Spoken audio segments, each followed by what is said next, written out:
So Dan, we're talking about your travels and living overseas, and you have a concept you call slow travel. Can you explain what slow travel is? Yeah, I mean, especially maybe because I'm a blogger, we're always seeking to define things in unique ways. And there's a lot of terms out there. There's expat, people that have left their native country. There's backpacker, which is someone who tries to keep their costs very low and they're continually moving from place to place. There's flashpacker, which is a term that means you still have an income from somewhere and you have more tech and toys and you stay at maybe nicer hotels. But what I did was always a little bit different, which is I would go and get long-term leases or medium-term leases at apartments. So I would go and get a house or an apartment in a place for anywhere from 1 to 6 months and enjoy what it feels like to actually live somewhere. And that to me is so exciting. You know, although the sights and everything are cool and hanging out with tourists can be fun, I much prefer to go down to the local cafe, open up my laptop, talk to the people that are working there, and really get a sense for what it's like to live in a city. And over the course of my career, what that's looked like is you really develop a deep connection with the places that you live in. You might hire people there, you have really good friends there. One of the downsides of being a tourist is that you never really can develop friendships. And so what I found is that I go back to revisit a lot of the places that I once lived because I have lifelong friendships there. So that, to me, has really been the benefit of slow travel. And I have a theory about friendship. I think, you know, really you can't go to a place for just 1 month. People won't invest their time in you. So if at least you're going to stay in a place for 3 to 4 months, I think that's sort of the turning point with a lot of people. And they'll say, hey, yeah, you know what? Let's go try to be friends. Let's go out and do something together.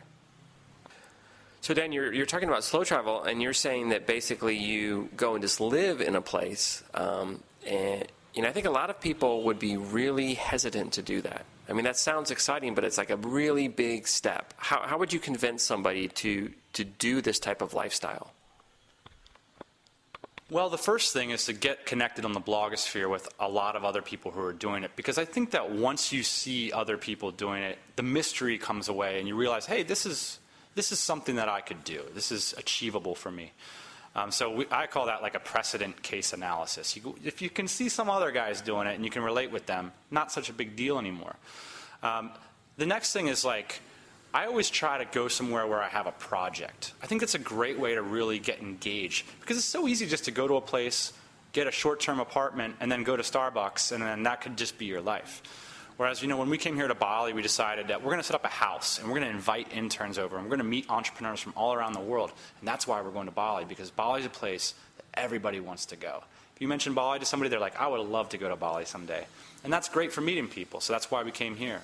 My last location in the Philippines, I went there with a project to hire people because I knew it was a great place to hire people. Place before that in Vietnam, I decided that I wanted to do investments in Vietnam. It's a great place to put capital. Of course, that was before the financial crisis, so that didn't work out for so long. But I find that the idea of having a project gets you engaged. For me as a business person, I've never gone somewhere and not hired somebody there. And that act in and of itself helps me to get engaged. Now, if you're not a business person, a lot of people would come to a place like Bali and say, I'm going to learn how to surf, or I'm going to learn how to cook local Indonesian food, or I'm going to learn the language. Those kinds of projects, I think, are really useful for the slow travel concept. And they're a unique opportunity, because if you're a tourist, you don't have time to set up a business or to learn the language. And that's the unique opportunity for the slow traveler. I'm sold.